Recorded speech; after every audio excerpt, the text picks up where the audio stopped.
many classmates here. That's so great to see and hear what people have written. And thanks again to Alyssa for arranging the event. And so my story is, it's a children's story, a children's book that I've been working on for a long time. I built a kayak that took me 7 years, and I think I'm at maybe 7 or 8 with this story, but actually reading it in front of people might be more inspiration, so we'll see. And Alyssa said it was okay to have props, so you'll hear a reference to sticks in what I'm going to read. My mother is 97 years old and was a teacher all of her life, really, in addition to raising kids, in art and home ec teacher. So her life and what she's done in her life has inspired my writing. And I did a quick read through before I came here, and I found myself having trouble reading because she's kind of in the middle of some changes at 97. Thought she was calling my brother and called 911 last night, and so, but she's great. So here's the story. Grandma Mary Paints Everything is the title.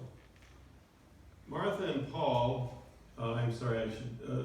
my 2 adult children are the kind of the characters in the story in addition to my mother, and you'll hear other people referenced, but Martha and Paul loved to visit Grandma Mary at the place she called Wingspread. Eagles and hawks flew high above her house.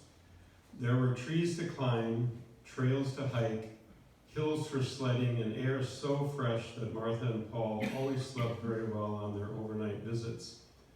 Outside the window, they watched deer, wild turkey, and fox wandering in the fields below.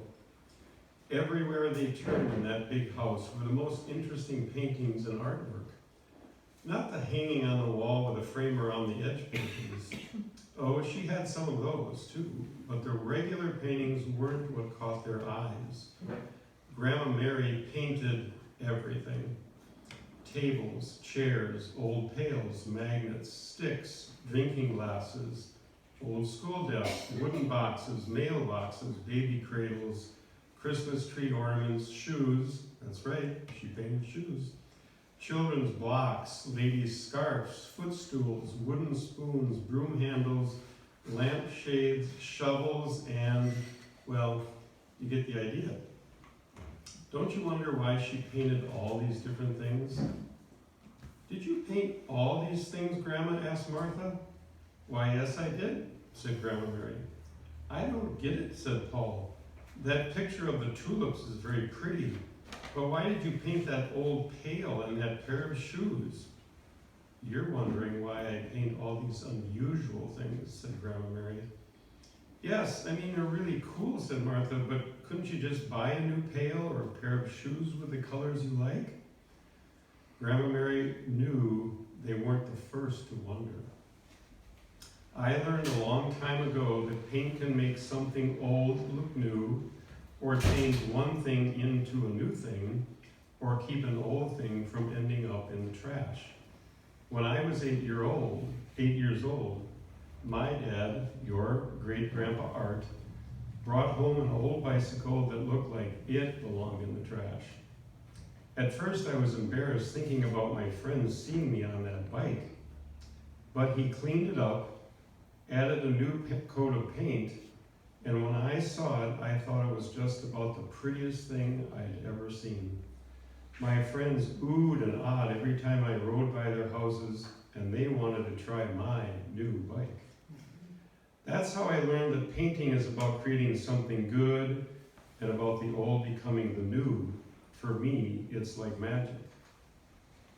I get it, said Paul. It's like when me and Dad wash the car after it gets all muddy, and when we're done, our car looks brand new again. Grandma Mary smiled and said, exactly. She picked up a tiny object from her windowsill and handed it to Martha. Oh, cute, said Martha. It's a baby loon. Look look closer, said Grandma Mary. Wow, said Paul, is that an old peach pit? You painted it to look like a loon. It really was like magic. The only thing missing was the loon calling out to its young on a big lake somewhere in Minnesota. Can you hear the loon? Can you see it? Each time Martha and Paul visited Wingspread, they discovered more and more of her unusual paintings. Just paint what you feel, kids, and you'll discover the painter that is inside you too. She taught all her students to be creative, to have fun, and to never criticize their work. Grandma Mary was a teacher, and she wanted all her students to have fun making art. She would never tell her students that they were doing it the wrong way. If her students were having fun, they were doing it the right way. Once, your Uncle Pete came home from school with a sad face. I asked him what happened. He told me that in art class they were painting Valentines. Pete painted his hearts green because that was his favorite color. But others said, hearts are red. That made him very sad and embarrassed. Yeah, said Paul, I used to paint my Valentines blue, and mine were yellow, said Martha. Because those were your favorite colors, said Grandma Mary. She was always recycling old things into new things with her paints. She would say, don't put that old rusty dented pail in the garbage. With paint, it can become a water tower. She painted an old piece of wood from a barn into an American flag. Almost everything Grandma Mary saw, she wanted to paint, and she'll never stop. Once, she was sitting in her favorite chair looking out across the fields of Wingspread, and she noticed 6 trees along her driveway. These 6 trees had trunks that bent this way and that. What do you suppose she decided to do with those trees?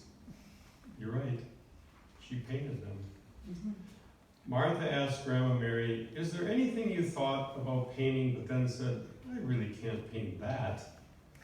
Well, I've always wondered about painting the sky, said Grandma Mary, but I realize that the sky does a wonderful job of painting itself every morning and every night.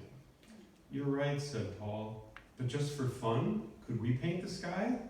And I want to do it like Uncle Pete did his Valentines, with any colors we want, and no rules. Grandma Mary didn't say a thing. She gathered her paints, brushes, and paper, and together with Martha and Paul, they painted the sky.